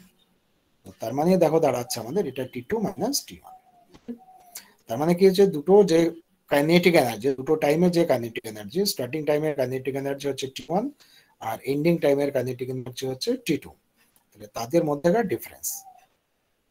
ঠিক আছে, তার মানে তুমি ধরো দৌড়াচ্ছ, কোনো একজন ছেলে বা একজন মেয়ে মনে করো দৌড়াচ্ছ, কোনো স্পোর্টসে দৌড়াচ্ছ, তো মনে করো সে স্পোর্টসটা শুরু হচ্ছে 10টায়, হ্যাঁ, এবং ম্যারাথন যদি আমাদের দৌড় হয় ধরো 5 কিলোমিটার 10 কিলোমিটার আমরা শুনি না দৌড় হবে, তো সেরকম 10 কিলোমিটার যদি রান হয়, মনে করো 10টায় রান শুরু হলো, আমরা এবার 10টা 10-এ ভেলোসিটি মেজার করছি কোনো একজন ক্যান্ডিডেটের, তাহলে দেখা গেল যে 10টা 10-এ কোনো একজন ক্যান্ডিডেটের ভেলোসিটি সার্টেন একটা আছে, সার্টেন অ্যামাউন্টে, এবার 10টা 20 আবার ভেলোসিটি মেজার করলাম, দেখা গেল আরেকটা আমাদের ভেলোসিটি পাওয়া যাবে। তাহলে এই যে 10টা 10-এ যে ভেলোসিটি মেজার করছে তার কাইনেটিক এনার্জি কত আমরা বার করতে পারবো half M V square formula দিয়ে, আর 10টা 20-তে যখন মেজার করছি মানে হচ্ছে তার যে কাইনেটিক এনার্জি সেই 10টা 20-তে, তাহলে সেই সময় তার ভেলোসিটি কত যদি আমরা মেজার করি তাহলে হচ্ছে সেখান থেকে আমরা একটু পেয়ে গেলাম, তাহলে t2 মাইনাস t1 যেটা দাঁড়াচ্ছে সেটা হচ্ছে, তাহলে কি হচ্ছে এটা difference between two kinetic energies, তার মানে that one is called the gain of the kinetic energy. ঠিক আছে, t2 minus t1 is nothing but the gain of the kinetic energy. যদি আমাদের v2 যদি বড় হয় v1 যদি ছোট হয় তাহলে এটা কি হবে, পজিটিভ হবে, এবং পজিটিভ হলে আমরা বলে থাকবো গেইন। আর যদি দেখা যায় যে তোমার v1 তোমার হয়ে গেল বড় ছিল, v2 হচ্ছে ছোট হয়ে গেল, তার মানে এটা নেগেটিভ হবে, নেগেটিভ হয়ে যাওয়া মানে সেটাকে আমরা বলবো লস অফ কাইনেটিক এনার্জি।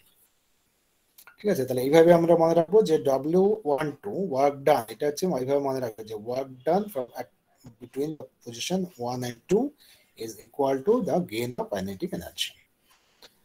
এটা কিন্তু অনেক সময় ওই যে নেট সেটের এক্সাম সেখানে এই ধরনের কোশ্চেন পড়ে, আমাদের এমএসসি তে এই ধরনের কোশ্চেন পড়ে ইত্যাদি ব্যাপার আছে। এবার দেখো আমাদের হচ্ছে কনজারভেশন ফোর্স, আমরা একটু বলতে পারি কনজারভেশন ফোর্স তো তোমরা পড়ে এসছো তাই না, কনজারভেশন ফোর্স সময়তে কি পড়েছো, কনজারভেটিভ ফোর্সের ডেফিনিশনে মনে আছে তোমাদের, কনজারভেটিভ ফোর্সে তো কনজারভেটিভ ফোর্সে বলা আছে যে এটা হচ্ছে ইন্টারেস্টিং একটা ফোর্স, যে ফোর্সের আন্ডারে যদি তুমি ওয়ার্ক ডাউন করো তাহলে সেই ওয়ার্ক ডাউন হয়ে যাবে 0, in a closed path. Now, conservative force পড়েছে, if the force field is such that work W is the same for any physical, আমি একটু ভুল বললাম, ক্লোজ পাথ হয়ে গেলে 0 হবে, এটা ঠিক, কিন্তু তাছাড়া যদি ক্লোজ পাথ না হয় তাহলে কি হবে সেটা জেনারেলি বলা হয় কনজারভেটিভ ফোর্সে। বলছি the force of field is such that the work W is same for all or for any physical possible paths between initial and final position. Then the force is called the conservative. বুঝতে পারছো? তার মানে হচ্ছে মনে করো একটা P1 position আছে আর একটা হচ্ছে P2 পজিশন আছে। মনে করো এই যে এই জায়গাটাতে মনে করো আমাদের হচ্ছে P1 পজিশন আর এইখান থেকে মনে হচ্ছে P2 পজিশন। তাহলে এখান থেকে ধরো আমরা এইভাবে যেতে পারি, বেঁকে এরকম একটা তলার পথ দিয়ে যেতে পারি। আবার কেউ চাইলে স্ট্রেট লাইন বরাবর যেতে পারে, তাই না? যদি আমরা আগের ওই যে ওয়ার্ডে টাইপ করে দেখাচ্ছিলাম ওইভাবে যদি আমরা দেখাতে চাই, মনে করো কেউ এখানে আছে,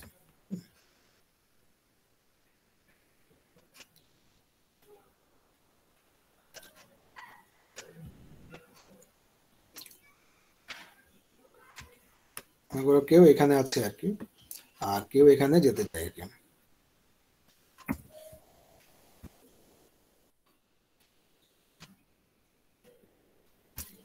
তাহলে কি করতে পারি আমরা, ধরো কিভাবে আমরা যেতে পারি না, তো আমরা ডিফারেন্ট ওয়ে, মাল্টিপল ডিফারেন্ট ওয়েতে যেতে পারি।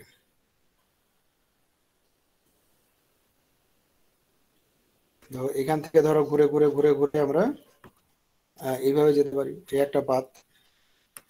তারপরে ধরো কেউ মনে করে এইভাবে স্ট্রেট লাইন বরাবর আসতে পারে, কেউ আবার ধরো মানে এই পয়েন্ট থেকে এইভাবে ঘুরে এখানে আসতে পারে, তাই না? কে আবার বললো না এখান থেকে এখানে যাব, তারপর এখান থেকে এখানে যাব, তারপর এখান থেকে এইভাবে যাব, এখান থেকে এইভাবে যেতে পারি। তেমন ডিফারেন্ট পাথ পাওয়া যাচ্ছে, আমাদের মাল্টিপল পাথ পাওয়া যাবে। যে পাথে দেওয়া না কেন টোটাল ওয়ার্ক ডান সেম হবে। এইরকম যদি কোনো আমাদের সিস্টেম থাকে তাহলে সেই সিস্টেমকে বলা হয় কনজারভেটিভ সিস্টেম, আর করেসপন্ডিং যে ফোর্স থাকবে তাহলে সেই ফোর্সকে বলবো আমরা কনজারভেটিভ ফোর্স, মানে পাথের উপরে ওয়ার্ক ডান ডিপেন্ড করবে না। এটা দেখে একটা কি মনে হয় না যে আরে বাবা আমি যদি বাঁকা পথে যাই, মানে পথের লেন দেখো, যে পথগুলো যে লেন সেগুলো তো বেশি হয়ে যাচ্ছে, পথগুলো লেন বেশি হয়ে যাচ্ছে, তার মানে কি হতে পারে ওয়ার্ক ডান বেশি হওয়া উচিত। আবার এই স্ট্রেট লাইন বরাবর যদি যায় তাহলে পথ লেন্থ হচ্ছে কম, আমাদের ওয়ার্ক ডান কম হওয়া উচিত। কিন্তু যদি কনজারভেটিভ ফোর্স হয় তাহলে কিন্তু সেটা হবে না, সেটা কিন্তু একটা পাওয়ারফুল একটা থিওরি। পাথ যাই হোক না কেন ওয়ার্ক ডান শুড বি, আর ক্লোজ হয়ে গেলে 0 হয়ে যাবে। এখানে বলছে the independence of the work done W12 from the point P1 to the point P2 on the particular paths implies that the work done around such a closed circuit is 0. মানে এই পাথটা যদি আমাদের ক্লোজ হয়ে যায়, মানে যেখান থেকে তুমি শুরু করছো সেখানে যদি আবার ঘুরে ফিরে চলে আসো তাহলে ক্লোজ পাথ হয়ে যাবে, and that case the work done f dot dr মানে তো work done, integration of f dot dr that one equal to 0।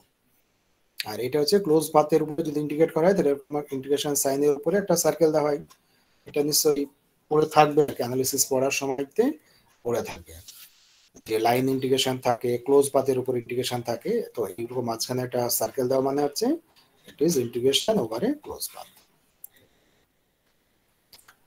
তো এবার দেখো কি হচ্ছে, the line integral can be converted into surface integration by Stokes theorem. ভেক্টরে পড়েছো Stokes theorem, তো স্টোকস থিওরেম দিয়ে আমাদের এই যে সারফেস ইন্টিগ্রেশন আছে, এই sorry line integral f dot dr, এখানে যে গোল আছে এটা হচ্ছে লাইন ইন্টিগ্রাল, মানে একটা পাথ বরাবর ইন্টিগ্রেশন, তাকে বলা হচ্ছে লাইন ইন্টিগ্রেশন। আমাদের একটা সার্কুলার পাথ আছে, সার্কুলার পাথ মানে কি, যে লাইনটা আমরা আঁকি না সার্কেল আঁকার জন্য যে কার্ভটা আঁকা হচ্ছে সেটাকে বলা হচ্ছে সার্কুলার তোমার হচ্ছে পাথ। তাহলে সেই সার্কেলের উপর দিয়ে সে দাগ বরাবর যদি ইন্টিগ্রেশন করি তখন এটাকে হচ্ছে লাইন ইন্টিগ্রেশন বলে। আর এটাকে সারফেস ইন্টিগ্রেশন করার সময় আমাদের কি থাকে, কার্ল এফ, ঠিক আছে, মানে grad curl F dot DS, এটাই আমাদের হচ্ছে সারফেসে কনভার্ট হয়ে গেল সারফেস ইন্টিগ্রেশন, মানে line integration is converted to surface. সারফেসের সাথে লাইনটা কি, মানে এই যে ধরো কার্ভ আছে না, একটা ক্লোজ কার্ভ, এখানে একটা ক্লোজ কার্ভ থাকবে, তার নামটা এখানে লেখা নেই, অনেক সময় আমরা নিচে সি লিখে থাকি, সেই ক্লোজ যে কার্ভ বলছি আমরা আছে বলে বলছি, সেখানে একটা নিচে একটা আমরা সি লিখে থাকি। তাহলে সেই সি যে ক্লোজ কার্ভ আছে সেটা একটা সারফেস রিপ্রেজেন্ট করে, সেই সারফেস হচ্ছে ক্যাপিটাল এস। তাহলে এই এফ এর পরিবর্তে কি হচ্ছে দেখো, ন্যাবলা ডট এফ, মানে কার্ল এফ বলা এটাকে, কার্ল এফ ডট ডিএস, এইভাবে কনভার্ট হয়ে যাচ্ছে, ঠিক আছে, সারফেসে চলে আসছে, এটা সারফেসে কনভার্টেড হচ্ছে। এবার কনজারভেটিভ ফোর্স যদি হয় তাহলে কি কথা হবে, এই যে ধরো line integral over close circuit zero, মানে এটা তো জিরো, সেখানে সারফেস ইন্টিগ্রেশনটাও জিরো। তাহলে এটা হচ্ছে আমাদের কনজারভেটিভ ফোর্স। আর আমরা ধরো এই যে কনজারভেটিভ ফোর্সে এটা হচ্ছে জিরো হচ্ছে, আমরা বলছি সারফেস ইন্টিগ্রেশন জিরো। তাহলে এটা সাফিসিয়েন্ট কন্ডিশন কি পাওয়া যায়, দেখো কার্ল লেফ যদি জিরো হয়ে যায় তাহলে অবশ্যই মানে কার্ল লেফ ল্যাবলা ক্রস এফ, একে কার্ল লেফ বলা হয়, CURL কার্ল এফ। এই কার্ল লেফ যদি জিরো হয়ে যায় তাহলে কি হবে, এটা সবসময় জিরো আসবে। তো সেই জন্য কনজারভেটিভ ফোর্স কিনা টেস্ট করার সময় আমরা কার্ল লেফ বার করি। এফ যদি ফোর্স হয় তাহলে তার কার্ল বার করা হয়, কার্ল লেফ বার করা হয়, কার্ল লেফ যদি জিরো হয়ে যায় that indicates the force is conservative. মনে পড়ছে এভাবে আমরা পড়তাম না, টেস্ট করতাম একটা ফোর্স আছে সেটা কনজারভেটিভ কিনা বলো, তখন আমরা কার্ল লেফ বার করতাম। যদি কার্ল লেফ জিরো হতো তাহলে আমরা বলতাম যে ফোর্সটা হচ্ছে কনজারভেটিভ।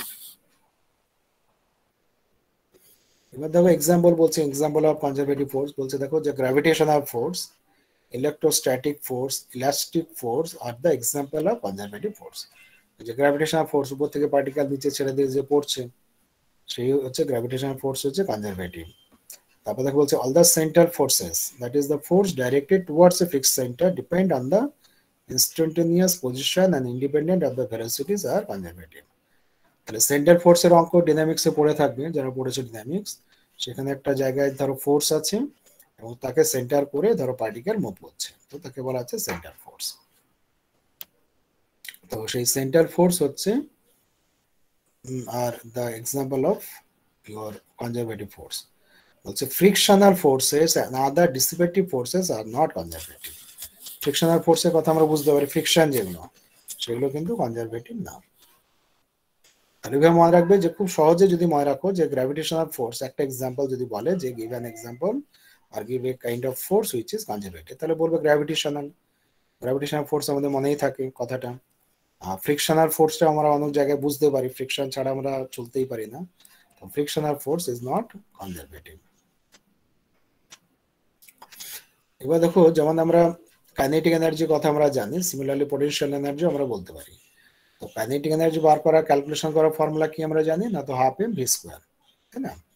তাহলে পোটেনশিয়াল এনার্জি বার করার ফর্মুলা আবার আমরা একটা জানি mgh বলে একটা আমরা জানি, mgh, তাই না? তোমাদের মনে আছে অনেকেরই যে m ইন্টু জি ইন্টু এইচ হচ্ছে formula to find the potential energy of A body.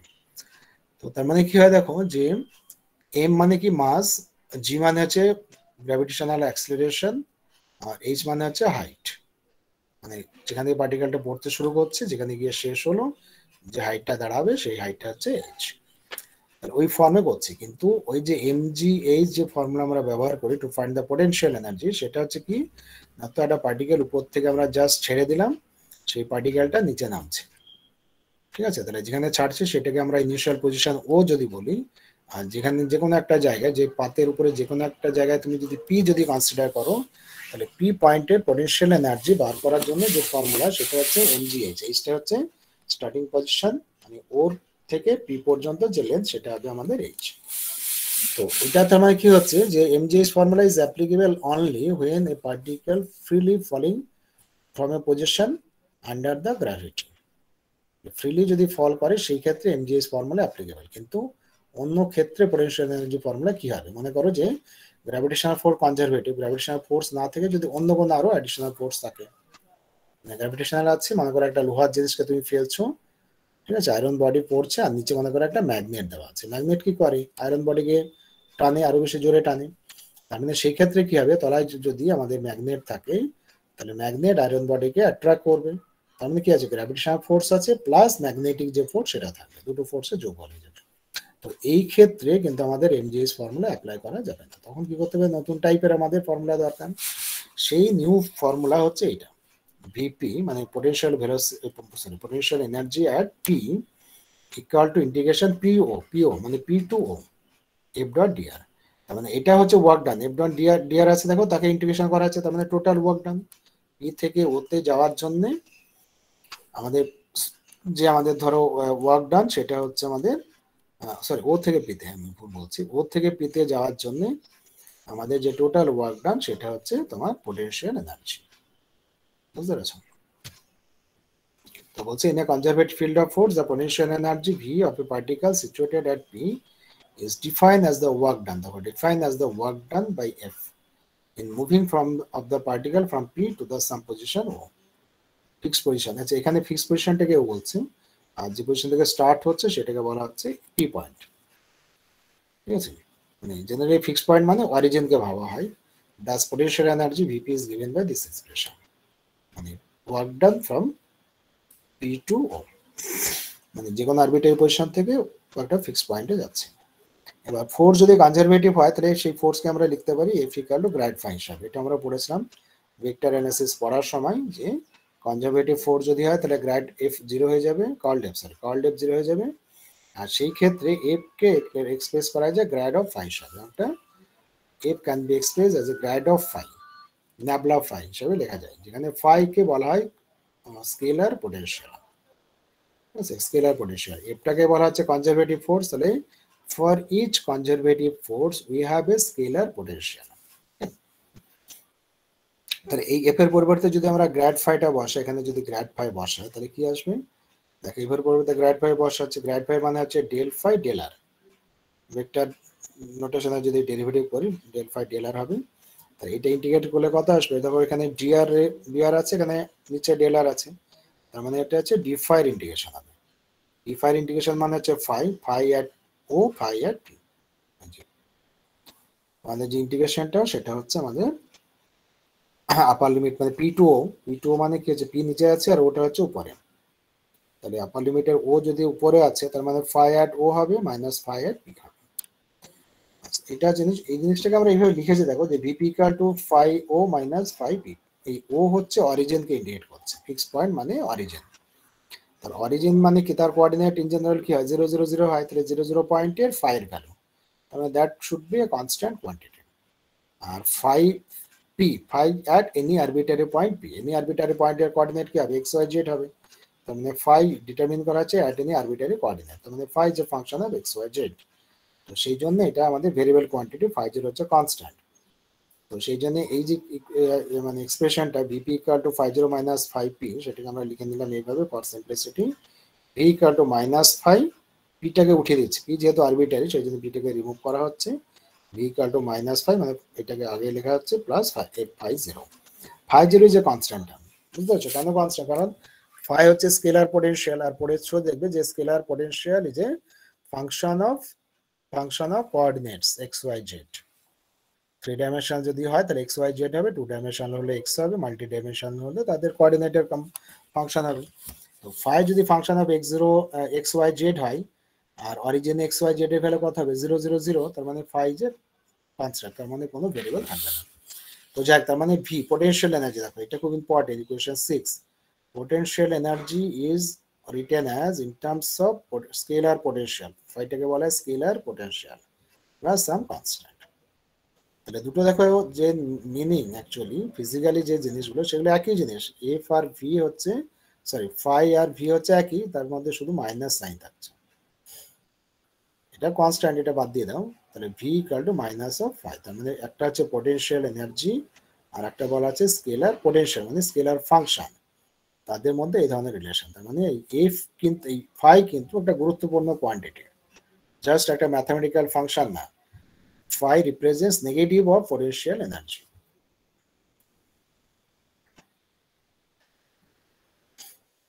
তারপরে ধরো এখানে আরেকটা ডিডাকশন করা হয়েছে, F equal to grad phi, আবার গ্র্যাড অফ ফাই মানে আমরা কি পেলাম? Minus V plus phi zero. তাহলে গ্র্যাড মানে তো অ্যাকচুয়ালি কি, grad is a differential operator, তার মানে মাইনাস ভি এর উপরে গ্র্যাড যদি অ্যাপ্লাই করো তাহলে মাইনাস গ্র্যাড ভি বলে আমরা লিখে দিচ্ছি। আর ফাই জিরো যেহেতু কনস্ট্যান্ট তাহলে গ্র্যাড অ্যাপ্লাই করলে 0 হয়ে যাবে, তার মানে আমাদের দাঁড়াচ্ছে F equal to grad phi equal to minus grad V, V হচ্ছে পোটেনশিয়াল এনার্জি আগে বলা হচ্ছে। এবার দেখো আমরা যদি ওয়ার্ক ডান বার করি W12, তার মানে হচ্ছে R1 to R2 F dot dr, এটা আমরা আগে পড়েছি। আর F মানে হচ্ছে গ্র্যাড ফাই মানে তো আছে, তাছাড়া দেখো F কে আমরা লিখতে পারি মাইনাস গ্র্যাড ভি, তাহলে যে মাইনাস লিখলাম আর এটা হচ্ছে গ্র্যাড ভি। এই গ্র্যাড জি আর এর ডি এইভাবে বানান করে লিখতে পারি বা ন্যাবলা ভি করে লিখতে পারি, একই জিনিস। ডট dr যেমন আছে তেমনি। এবার দেখো যে ন্যাবলা ভি যেটা বা গ্র্যাড ভি যেটা, সেটাকে আমরা লিখতে পারি del V del X, del V del Y, del V del Z. এই গ্র্যাড ভি মানেই হচ্ছে I del v del x plus j del v del y plus k del v del z। তার সাথে কি আছে dr মানে কত dxi plus dyj plus dzk।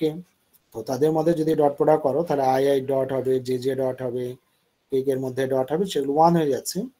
তাই del v del x into dx del v del y into dy এরকম করে থাকলো। তাহলে পুরো এটা ধরো একটা এক্সপ্রেশন, এটা যদি চেইন রুল অ্যাপ্লাই করে তাহলে এটা কি বলা হবে না তো dv del v del x into dx del v del y dy plus del v del z dz না। তার মানে v যদি function of x y z হয় তাহলে এটা হচ্ছে নাথিং বাট dv। তো সেই জন্য এটাকে আমরা লিখলাম মাইনাস, মাইনাস তো আছেই, মাইনাস dv। তার মানে আবার কি হচ্ছে দেখো, এটা ইন্টিগ্রেট করলে কি হবে v at p2 minus v at p1, আর সামনে কি আছে না তো মাইনাস সাইন আছে সেই জন্য উল্টে যাবে, সেই জন্য এটা দাঁড়াচ্ছে v1 মাইনাস v2। অ্যাকচুয়ালি এটা মাইনাসটা যদি বাদ দিই সামনের মাইনাসটা তাহলে যে v at p2 তার মানে হচ্ছে আমাদের হওয়া উচিত v2, R v at p1 তার মানে হচ্ছে v1 হওয়া উচিত ছিল, কিন্তু সামনে মাইনাস আছে বলে মাইনাস মাল্টিপ্লাই করে v1 মাইনাস v2 হলো। এটাও দেখো তাই, এটা হচ্ছে potential energy at the point 1, এটা হচ্ছে potential energy at the point 2। তার মানে হচ্ছে potential energy initial potential energy minus final potential energy. এখানেও তাই সাইনের উপরে ডিপেন্ড করে এটা গেইন হবে না লস হবে বলতে পারি। তাহলে এখানে দেখো যে ওয়ার্ক ডান, এই ওয়ার্ক ডানকে potential energy minus v1 minus v2 করে লিখছি পোটেনশিয়াল এনার্জি টার্মে। আর আমরা এখানে দেখো আগে একটা পড়েছিলাম স্লাইডে, সেটা হচ্ছে কাইনেটিক এনার্জিকে লিখেছিলাম এখানে t2 minus t1, same w12 সেটাকে লেখা আছে t2 মাইনাস t1, আর ওখানে হচ্ছে v1 মাইনাস v2। t হচ্ছে কাইনেটিক এনার্জি আর v হচ্ছে পোটেনশিয়াল এনার্জি। তার মানে ওয়ার্ক ডানকে আমরা কি করছে দেখো, যে দুটো যে পোটেনশিয়াল এনার্জি তাদের ডিফারেন্স করে লেখা যাচ্ছে, বা দুটো কাইনেটিক এনার্জি পোটেনশিয়াল ডিফারেন্স করে লেখা যাচ্ছে। শুধুমাত্র ডিফারেন্স হচ্ছে যখন আমাদের কাইনেটিক এনার্জি থাকছে t, তখন হচ্ছে t2 minus t1 final kinetic energy minus initial kinetic energy. আর যখন আমরা v দিয়ে রিপ্রেজেন্ট করছি তখন v1 মাইনাস v2 হলো এক্সপ্রেশনটা, এক্সপ্রেশনটা একটু v1 মাইনাস v2 হলো, এটুকু হচ্ছে প্রবলেম। তার মানে এটাকে আমরা বলতে পারি যে loss of potential energy. Anyway তাহলে দুটোই কিন্তু হচ্ছে w12, দুটো যেহেতু w12 যদি হয়ে যায় তার মানে আমরা দেখো এই যে এক্সপ্রেশনটা মানে এখানে v1 মাইনাস v2 আর ওখানে পেয়েছিলাম t2 মাইনাস হচ্ছে আমাদের t1। তাহলে যদি আমরা দুটোকেই t1 আর v1 কে একদিকে নিয়ে যাই আর t2 আর v2 কে যদি একদিকে নিয়ে যাই তাহলে আমাদের এক্সপ্রেশন এরকমের আসবে, মানে w12 তার ভ্যালু এইটা, মানে সরি t2 মাইনাস t1, আবার w12 মানে হচ্ছে v1 মাইনাস v2। তাহলে দুটোই যেহেতু w12 এর ভ্যালু তাহলে t2 minus t1 equal to v1 minus v2। সেই যে ইকুয়েশনকে রিঅ্যারেঞ্জ করলে আমরা এইটুকুই পাবো। তাহলে কি হচ্ছে দেখো যে t1 প্লাস v1 যা ভ্যালু t2 প্লাস v2 হচ্ছে সেম, তাই না। t2 প্লাস v2 মানে কি না তো at the end time sum of potential and kinetic energy. t1 plus t2 মানে কি না তো এট দ্য ইনিশিয়াল পয়েন্টে sum of potential and kinetic energy. তাহলে ইনিশিয়াল টাইমে যা সাম অফ দ্য এনার্জিস হচ্ছে ফাইনাল টাইমে সাম অফ দ্য এনার্জিস একই হচ্ছে। তো তাহলে ব্যাপারটাকে আমরা কি বলতে পারি, তাকে বলা হচ্ছে constant, and that one is the energy, total energy of the system। সেই ই দিয়ে এনার্জিকে ডিনোট করা হচ্ছে। এই পর্যন্ত আজকে থাক, তারপরের দিনে আমরা কয়েকটা লজ আছে, সিম্পল লজ আছে, সেই লজ গুলো আমরা স্টাডি করব।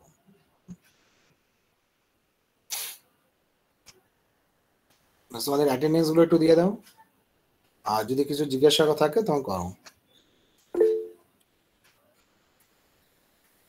যার যা জানার আছে জিজ্ঞাসা করো আর অ্যাটেন্ডেন্স লেখো। স্যার বলছি যে এই স্লাইডটা একটু পাঠিয়ে দেবেন।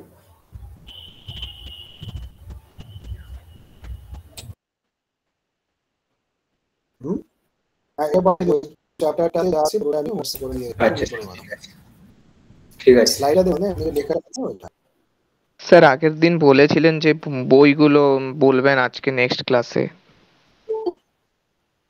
ও আচ্ছা, বলছি আমি যেটা পাঠাবো তাতে বইগুলো বলা আছে, এখন বলে দিচ্ছি আমি।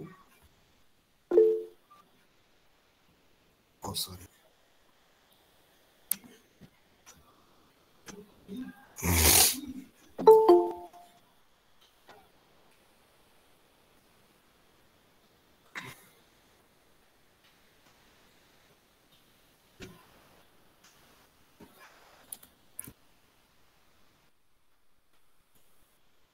এই যে লাস্ট স্লাইডটা আছে দেখো,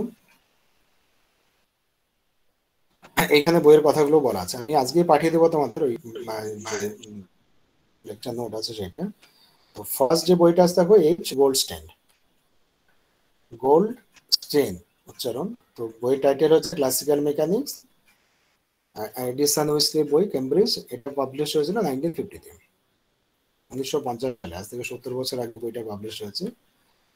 তো বেসিক্যালি এই যে বইটা, এটা হচ্ছে ধরো the famous book for your classical mechanics. মানে পৃথিবীর সমস্ত ইউনিভার্সিটিতে যদি একটা বইয়ের কথা বলে তাহলে এই গোল্ডস্টেনের কথাই বলে, বুঝতে পেরেছো? মানে এতটাই সে হচ্ছে ভালো বই। তো গোল্ডস্টেনের বইয়ের কথাটা মনে রাখবে, আমাদের লাইব্রেরি খুললে পারে দেখবে লাইব্রেরিতে গোল্ডস্টেনের বই আছে, নিয়ে পড়বে। সে হচ্ছে ফরেন অথর। তারপরে দেখো সেকেন্ড বই আছে টি.ডব্লিউ.বি. কেবল। এটা হচ্ছে আমাদের, এই বইটা মোটামুটি ভালো বই, ক্লাসিক্যাল মেকানিক্স তার টাইটেল। এটা লন্ডন থেকে 1985-এ পাবলিশড হয়েছে।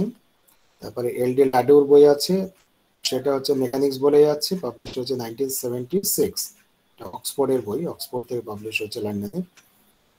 তারপরে এ সামারফিল্ডের বই আছে মেকানিক্স, সেটাও খুব ভালো বই, 1964-এ পাবলিশড। এটাও বিদেশি অদার, বিখ্যাত বই। তারপরে সিজে অ্যান্ড গ্রিফিথ বলে একজন আছে, প্রিন্সিপাল অফ মেকানিক্স। এটা পাবলিশ হচ্ছে নিউ ইয়র্ক থেকে 1945-এ। সব দেখো পুরোনো পুরোনো বই আর কি। লাস্টে হচ্ছে ইম্পাল কোর্স অফ ক্লাসিক্যাল মেকানিক্স, এটা আমার লেখা বই, পাবলিশ হয়েছে 2009। তাছাড়া অন্য ইন্ডিয়ান অথরেও বই কিছু আছে, তখন আমরা যখন অন্য চ্যাপ্টার পড়বো তখন সেগুলো পড়বো, ঠিক আছে? তো এই যে চ্যাপ্টারটা পড়ানো হচ্ছে, তো সেইটা মেনলি আর কি তোমার এই বইগুলোতে পাবে আর কি। Okay sir. তো ওই রাইটার যেটা থাকবে সেখানে তোমার থাকবে, সেগুলো থেকে লাইব্রেরি খুলতে পারে বই যদি জোগাড় করো। গোল্ডস্টাইন বই তো মনে হয় অনলাইনে ফ্রিতে পাবে। তোমার বইটা আছে না, এই গোল্ডস্টাইন মেকানিক ক্লাসিক্যাল মেকানিক্স বলে সার্চ করো, পেয়ে যাবে বইটা পুরোটা। কিন্তু কি আছে, এক একটা বই এক একটা স্টাইলে লেখা আছে। আরো একটা বই আছে আমাদের ইন্ডিয়ান অথরের বই, হ্যাঁ, রানা অ্যান্ড জোয়াক বইটা। সে বইটা প্রচুর মেটেরিয়াল আছে, প্রচুর ক্লাসিক্যাল প্রচুর জিনিস আছে, এবং সেটা হচ্ছে কিন্তু অনেকটা ইয়ে করে লেখা, টাফ করে লেখা, কঠিন করে লেখা। ইন্ডিয়ান অথরের বই কিন্তু পড়তে সুবিধা হয়, সহজ করে লেখা থাকে। কিন্তু রানা অ্যান্ড জোয়াক যেটা আছে, সেটা বাঙালি, রানা হচ্ছে এনসি রানা, সে হচ্ছে বাঙালি লোক, তার বই কিন্তু একটু কঠিন ভাবে লেখা, ইংলিশ ওয়ার্ড গুলো বেশ কঠিন কঠিন দেওয়া আছে সমস্ত। আর তাছাড়া অন্যান্য বইও আছে আমাদের, পরে পরে আস্তে আস্তে বলবো। আর লাস্টের বইটা আমি লিখেছিলাম, আমি যেহেতু ক্লাসিক্যাল মেকানিক্স অনেকদিন ধরে পড়াই 1980 থেকে, তো সেই জন্যই তোমার ওই পড়াতে পড়াতে লেখা বইটা আর কি। আমার বইতে ধরো কি আছে, যেগুলো নর্মালি ইউনিভার্সিটি গুলোতে পড়ানো হয় যে চ্যাপ্টার গুলো, সেই চ্যাপ্টার গুলো আমার বইতে ইনক্লুড করা আছে। কিন্তু ওই যে কোর্সটা মানে আগে যে বইগুলো বলছি, সমস্ত বইগুলোতে কিন্তু অনেক অনেক জিনিস আছে, মানে নর্মাল ইউনিভার্সিটি যা পড়ায় তার সত্ত্বেও আরো অনেক জিনিস আছে যেগুলো হয়তো অন্য ইউনিভার্সিটিতে পড়ায়।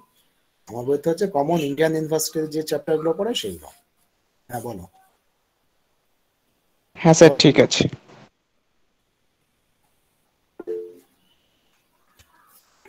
আচ্ছা, তোমাদের সবার তারা ইয়ে হয়ে গেছে, অ্যাটেন্ডেন্স দেওয়া হয়ে গেছে, তাই তো? সবার অ্যাটেন্ডেন্স লিখে দিয়েছো তো? হ্যাঁ স্যার। ঠিক আছে, সবার যদি হয়ে যায় অ্যাটেন্ডেন্স দেওয়া, তাহলে তোমরা আস্তে আস্তে লিভ করো।